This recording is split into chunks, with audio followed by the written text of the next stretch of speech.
What are video games? What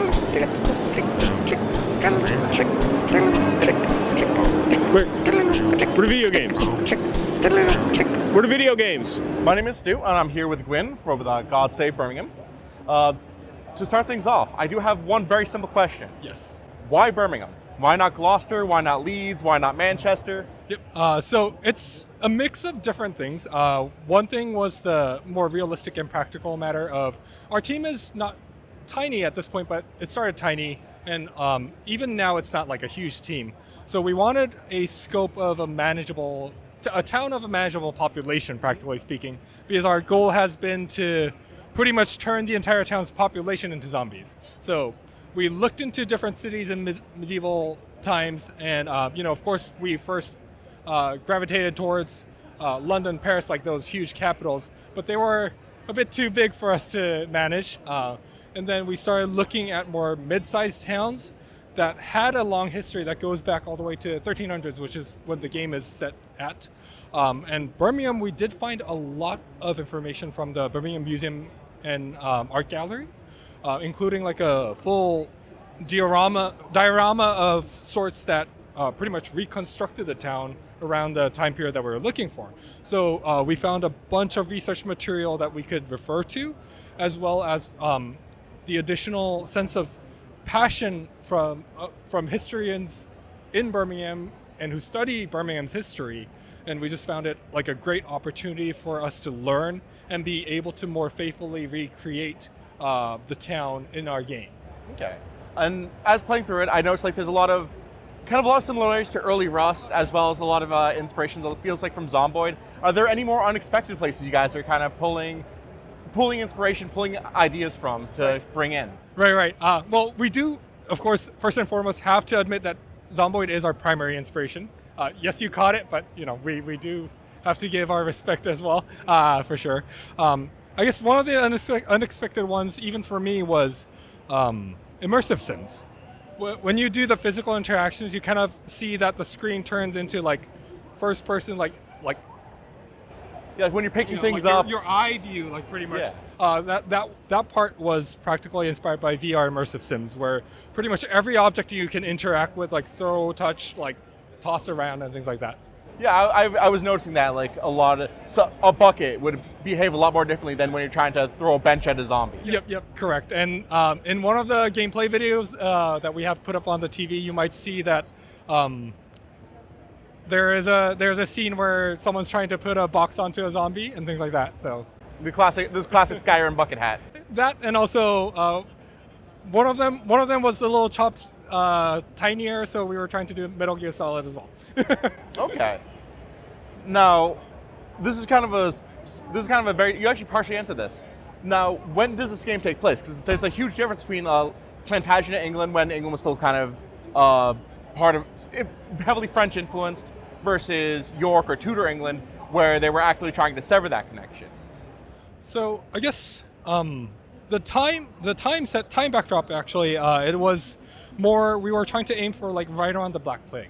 That's why it ended up with the 1300s, 14th century Birmingham, where this one I'm actually not entirely sure, but I think it's like either around the Black Plague or right after the Black Plague, where this zombie plague has also spread in this town.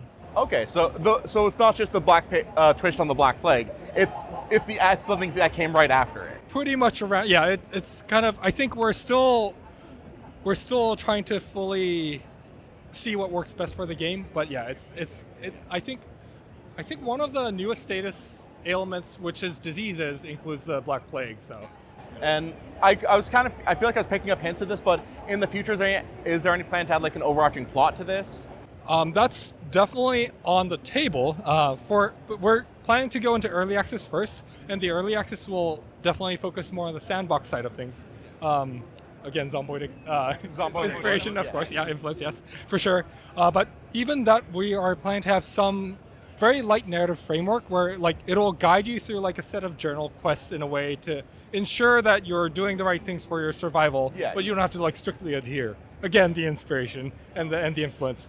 But eventually, for official release, we are considering doing like a more story-driven mode, but we'll have to see first what happens with the sandbox mode in early. It's kind of like with Zombie with like the radio, like how you can. It's not mandatory, but if you know what you're looking for, if you know where to do it, you're gonna get these little bits of story that happen. Kinda, and like there will be like environmental hints of like what the people of the time thought about this zombie apocalypse and things like that. So there will be some level of backdrop setting and like lore within the game, but it won't be like at least for early access for sure, it won't be like a structured flow of like almost like a linear progression type of thing. And one last question, tradition here at the VGAs. This game is a food. What food is it?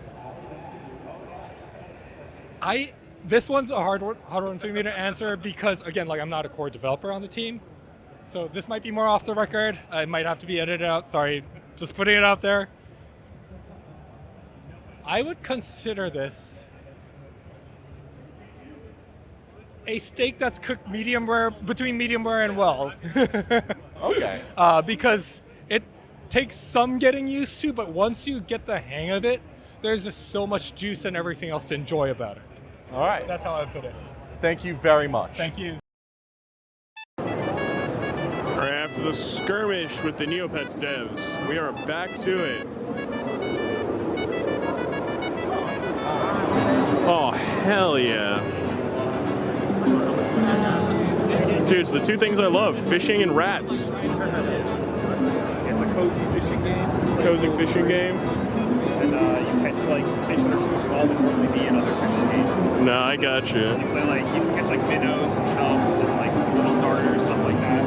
All right, all right. Can you get like 99 fishing and RuneScape in this, or almost? Fishing licenses that go up to like I think 11 at the moment.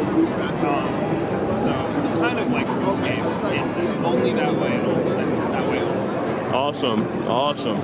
All right, you heard it here, folks. This is just RuneScape. Hi there. We have the main programmer for Real Tiny. It's a fishing game where you fish as a rat. It's a shrew. It is a shrew, right? It is a shrew, yes. Okay. So, what was your main inspiration for this game? It's kind of inspired by growing up and being a kid and going to little creeks and catching little fish and not really caring about what I'm catching, but more so like seeing the colorful fish and things like that. Very much inspired by my childhood doing that back home in North Carolina. Gotcha. So what type of fish can you catch in this game? Is it just like river fish, ocean fish? We have a couple different varieties based on the level. The first level is fish from Appalachia. They're all freshwater fish. Later on, you can go to areas that have saltwater, a brackish area, and an area where an aquarium is spilled, and you can catch pet fish, like aquarium fish as well. Aquarium fish. That's pretty neat, honestly. As like a personal fisherman, I love going fishing during summertime. Were there any difficulties trying to figure out how or where you should put each fish and stuff like that? Or were there just difficulties in developing the game in general? Yeah, I would say that was a little difficult to figure out where to put the fish based on because you want to have game design elements as an influence, and you also want to have some real life semblance of realistic.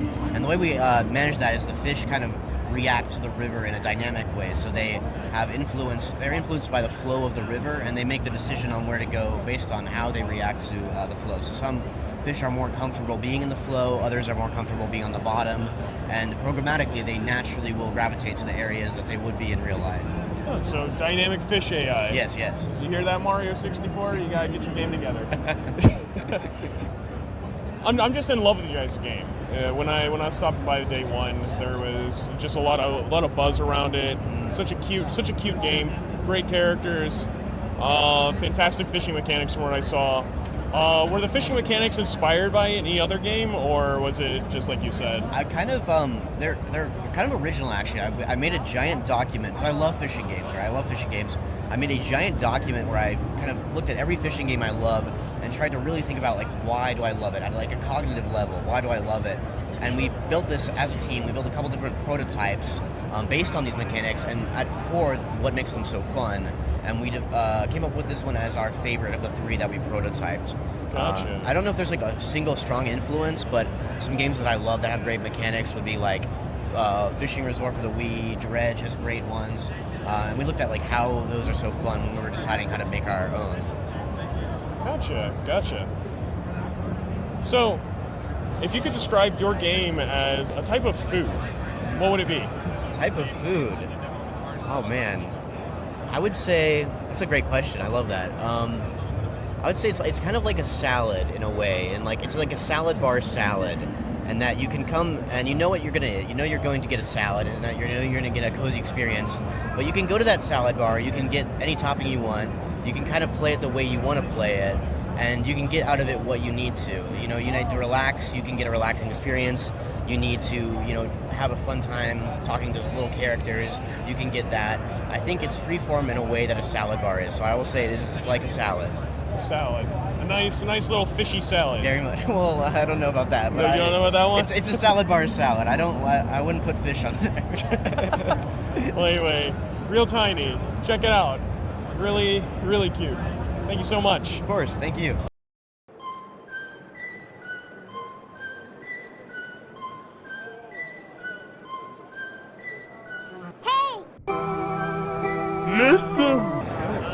Hi, this is 910. I'm here with Brendan from Color Grave. How's it going? It's going good. It's going good. So, tell me about your game.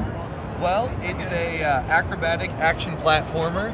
You play as a mace-wielding maniac working as part of an organization trying to overthrow the government in a magical world.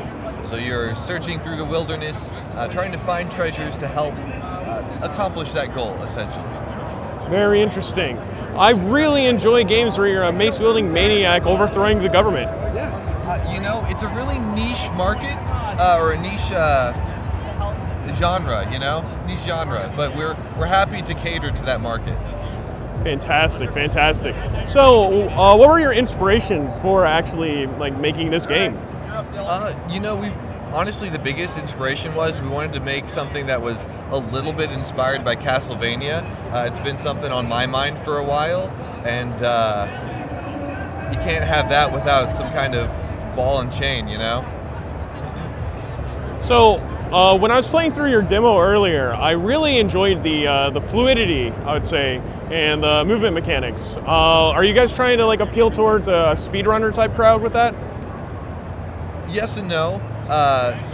One of our big concerns when we're making games is this game fun to play around in? And one of the ways that we try and accomplish that, especially with our platformers, is trying to provide options for movement, ways that you can traverse the stage in an interesting way. And we've taken a lot of what we did in our previous game, Curse Crackers, and tried to kind of bring that forward, put a new spin on it. And hopefully people will enjoy trying to speedrun the levels. We have like a ranking system for it, so if people want to try and get like the A rank or S rank or whatever we have the best one as, you know, maybe they'll have a really good time trying to do that, you know? Understood. So, of all the things at PAX so far, this is a little out there question.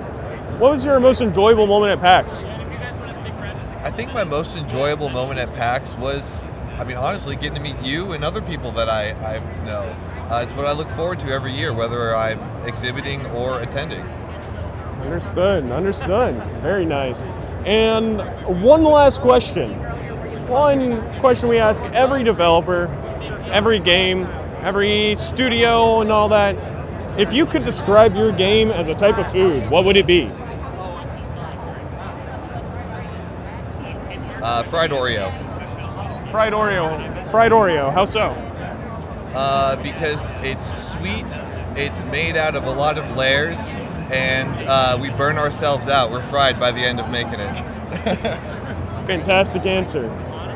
Color Grave, everyone. Thank you so much. Thank you. All right, we're golden.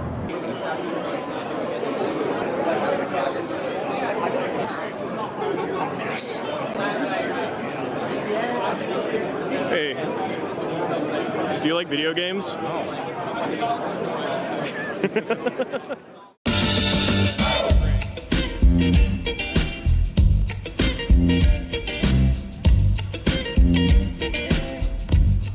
Sir, so why do you hate video games? Thank you.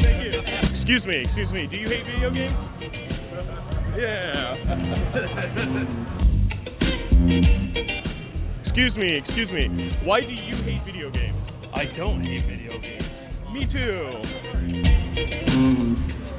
Man, this reminds me about video games.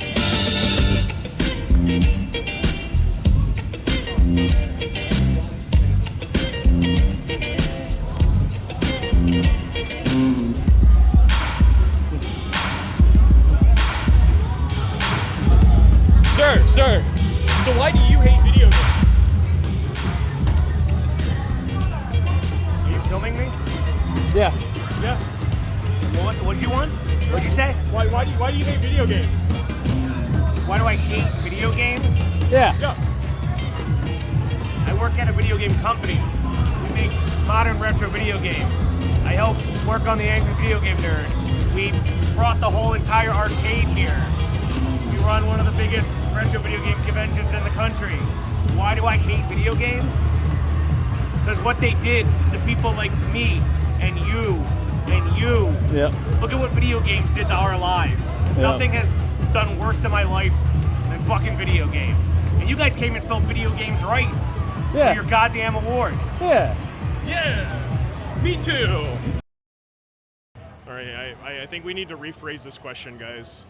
That didn't really work out the way we thought it would. Yep.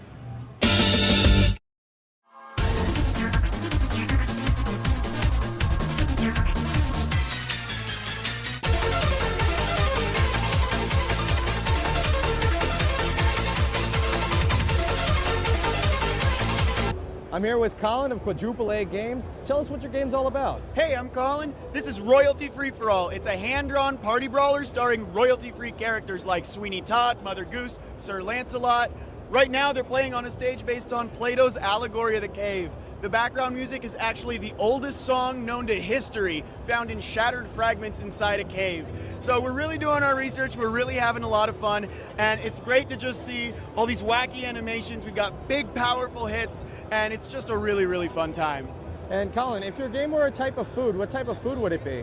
I think it would be Laffy Taffy. I'm here with Jos Uber of Blackmill Games. Please tell me a little bit more about your title. So what you're looking at is Gallipoli, which is a World War I hardcore multiplayer shooter set in the First World War. It's the fourth game in our series. We did Verdun on the Western Front, Tannenberg on the Eastern Front, Isonzo on the Italian Front, and now with Gallipoli we're going to the Middle Eastern theater of World War I. It's a 50-player multiplayer setup, and it's our focus is really heavily on realistic depictions of battles, weapons and uniforms, to as accurate as we can do in a multiplayer format. Awesome. And if your game were a type of food, what type of food would the game be? I would immediately think of something of the out of the Middle East, so maybe a kebab or a meze, different typical Turkish foods, because we are fighting on the Ottoman front, so their cuisine, Turkish cuisine is excellent, so anything out of the Turkish cuisine would be perfect. Kofte, maybe kofte. Yeah. Right. Awesome. Thank you very much for giving us your time. Awesome. Thank you. I'm here with Nico of Athenian Rhapsody. Tell us what your game's all about. Thanks for the warm intro. So I'm showing off Tales of Tuscany, my second RPG. It's an action-adventure game where you can choose your own adventure in the world of Tuscany. You can recruit the enemies to your team, you can shiny hunt them, or you can be evil, you can kill everything for EXP. It's a choose-your-own-adventure, comedy-focused, Earthbound-style RPG. And if your game were a type of food, what type of food would your game be? Excellent question. I had to think about this for a while. I think it would be a plate full of maybe a meat, a carb, and a vegetable. Maybe some sausage as well, because you can kind of eat everything and mix it together. It can become a big mishmash if you wanted to, but it doesn't have to be. You know, it's kind of like a choose-your-own-adventure meal.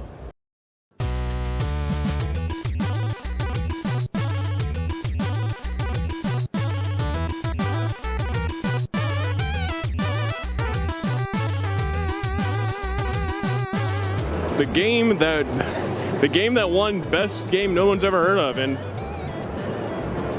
They're literally not heard of. They're not here. Today I'm here at PAX East with Joveno, winner of the best game that nobody played from the Vidya Game Awards, Brazilian Drug Dealer 3. I opened a portal to hell in the favela trying to revive Mataya. I need to close it. Oh, yeah. And then the next name of the sequel is Brazilian Drug Dealer Before 4. Demons from the portal to hell I opened are still in the favela.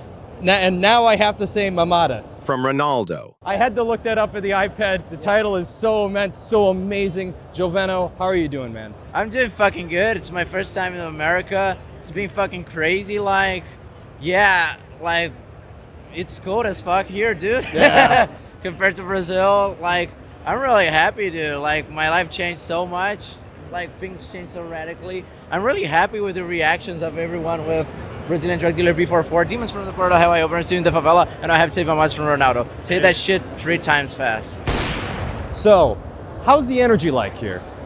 Feeling really good? I'm feeling good. People tell me that usually Americans would be more like this, but it's kind of similar to Brazilians. Yeah. They're really shaky, cool people. It was a really good experience. It has been a good experience, you know?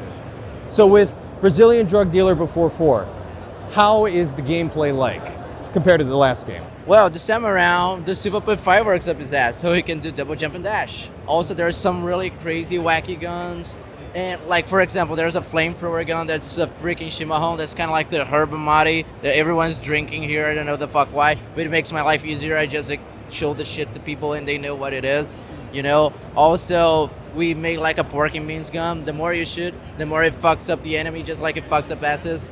You know, it's really crazy. Also, there's more verticality because of double jump and dashing. It's really different in level design, you know? Speaking of level design, you have a lot of indicators of where to go now. Yeah, things changed a lot this time. We had enter here, but we now have the evolution of yellow paint. Now it's fucking yellow arrows that fucking move. It's the evolution. That's the thing I really liked, is just a really nice, positive atmosphere, progression, just keep on going. Now, pop culture. There's a lot of Brazilian pop culture in the game. What have been the favorite things to include in this new game? Like, one of my favorite things to include was literally, like, there's a really specific thing that kind of made BDD 3 exist. We grew up with fucking, like, bootleg games, you know? Bootleg GTA San Andreas that was called GTA Rio de Janeiro. So this time I was able to put a fucking favela Grove Street into the game with a fucking bootleg GTA 6 for PS2. Was one of my favorite things to put into the game because it's basically what inspires all of this, you know? The bootleg shit I grew up with, you know? And there's also food items that are weapons too, right? Yeah, like the feijoada in specific is really fucking crazy. Like it really blows up the enemies just like a needler. And also one weapon that's really good is like the payphone gun that shoots fucking coconuts. Mm-hmm. So in terms of progression, in terms of levels, how many levels can we see in this next game? This time for campaign it's gonna be 18 levels, but there's gonna be some more levels for Horde and multiplayer. Probably it's gonna be 22 to 24 levels this time around. It's gonna be shorter. That's what's gonna be cheaper. It's not gonna be $5. It's gonna be $4. It's a cheaper game because it's smaller and shit. So yeah, it's gonna be a more concentrated game. It's not that we're doing a shittier game. It's more of a concentrated experience. A lot of shit happens at the same time. It's crazier this time. And in terms of release date, you're looking at releasing sometime the second half of the year? Yeah, it's gonna come in September 16th, 2026. It's coming along really well. I was expecting that maybe it would get into some problem or some shit, but it's going really well, the development, honestly. I'm having no big issues. Like, here in PAX, no one had a really big shitty moment that it crashed frequently or shit. It was just sometimes. And also, there was no big bug of or problems in gameplay design. So yeah, it's been really good. And then looking forward, what is it that you hope games or players of your game can take away from playing Brazilian Drug Dealer Before 4? Well, learn about fucking Brazil. It's a really cool place, dude. Like, the culture is really fucking wild. I love my country, dude. It's really fucking, it's a funny country, you know? It's kind of like the atmosphere is really happy there. I love my fucking country, and I really hope it makes you guys want to meet Brazil, you know? Now, we have one final question we ask of all developers. If Brazilian Drug Dealer Before 4 was a type of food, what type of food would Brazilian drug dealer before 4 be? Feijoada, because it fucking explodes minds, just like it explodes asses. Hell yeah. Pleasure to see you, Giovanni. Thanks for accepting our award, and Thank thanks you for so speaking much. with us. Alrighty, thank you. Thank you. Hell yeah. Awesome.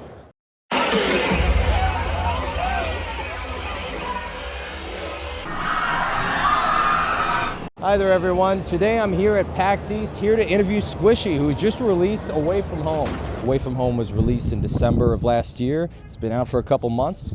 So Cameron, now that the game's been out, you got some feedback, how are you feeling? I'm feeling good. I had a few hiccups, like for one, when I launched during winter sale, which convoluted the notifications quite a bit because a lot of people are getting spam notified by sales. Mm-hmm. My thought process was, oh, no games are launching during the winter sale, but turns out there's a reason for that.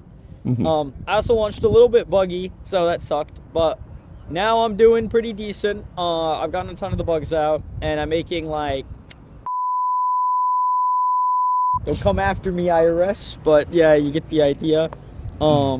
So it's pretty cool. And as you've gotten, the feedback, what have you taken in besides clearing out the bugs in terms of content suggestions or things that are next on your mind for the next installment?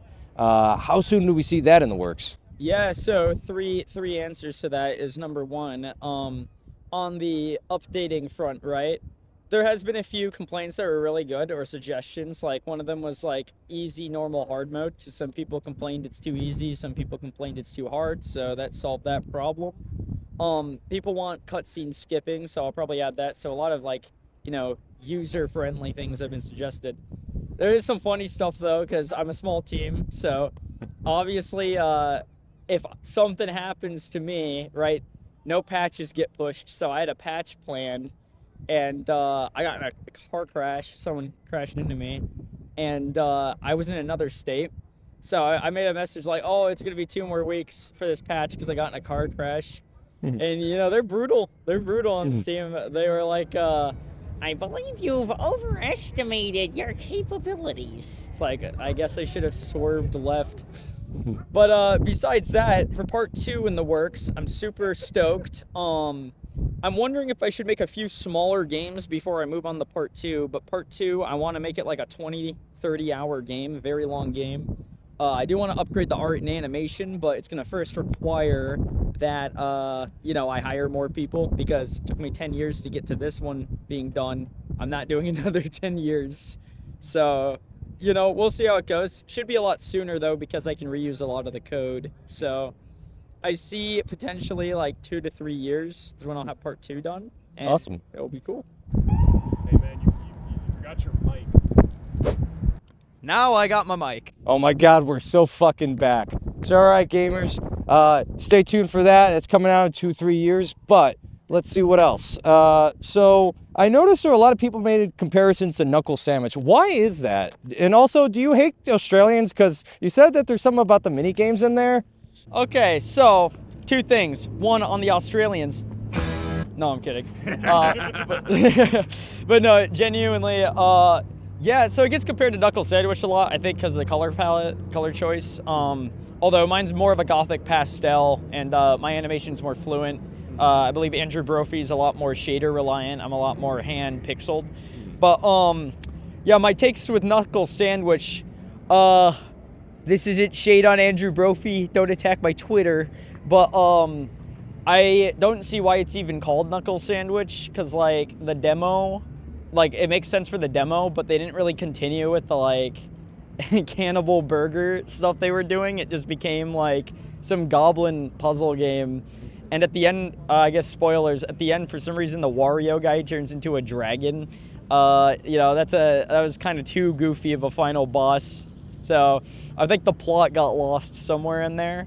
But yeah, besides the point, the gameplay and the actual battles were pretty good. So like 10 out of 10 gameplay, 10 out of 10 battles, 2 out of 10 story.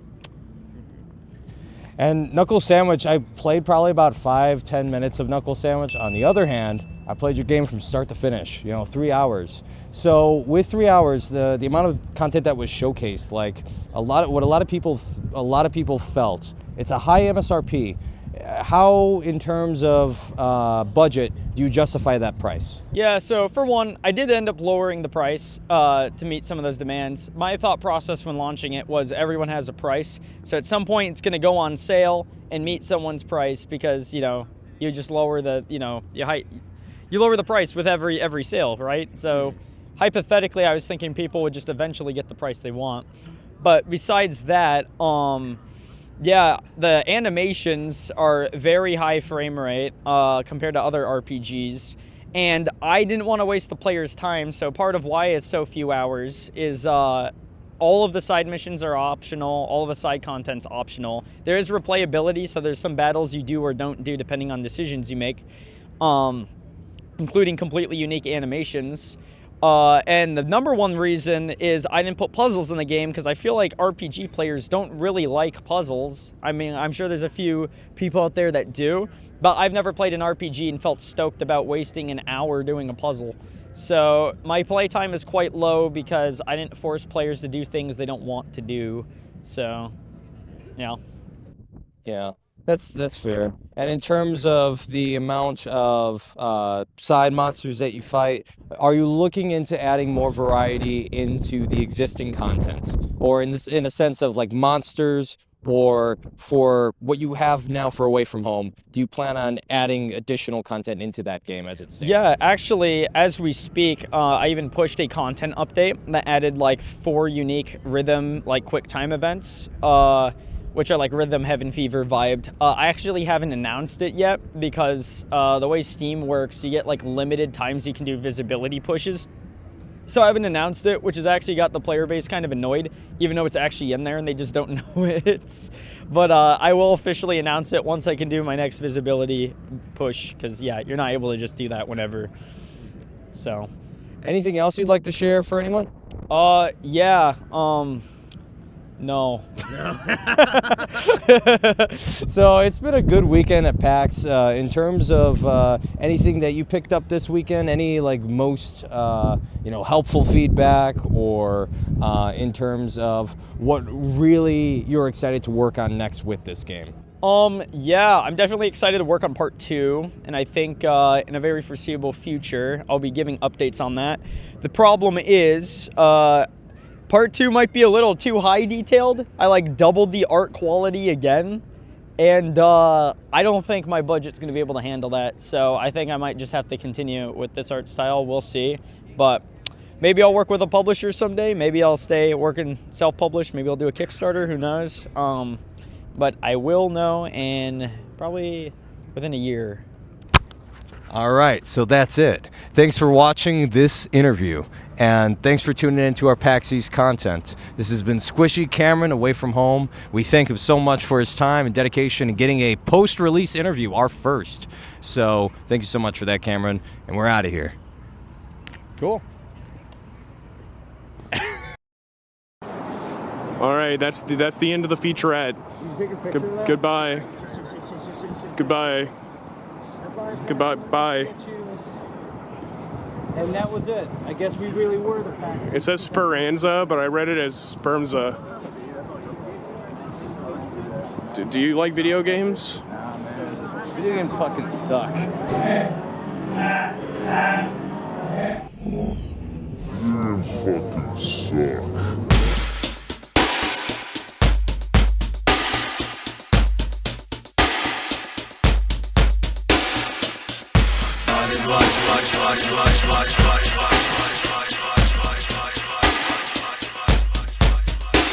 I close my eyes and seize it. I clench my fists and beat it. I light my torch and burn it. I am the beast I worship. I close my eyes and seize it. I clench my fists and beat it. I light my torch and burn it. I am the beast I worship. And I know soon come my turbo and my mortar barrels burn. Dropped in not the dumb. I'm taking past the point of no return.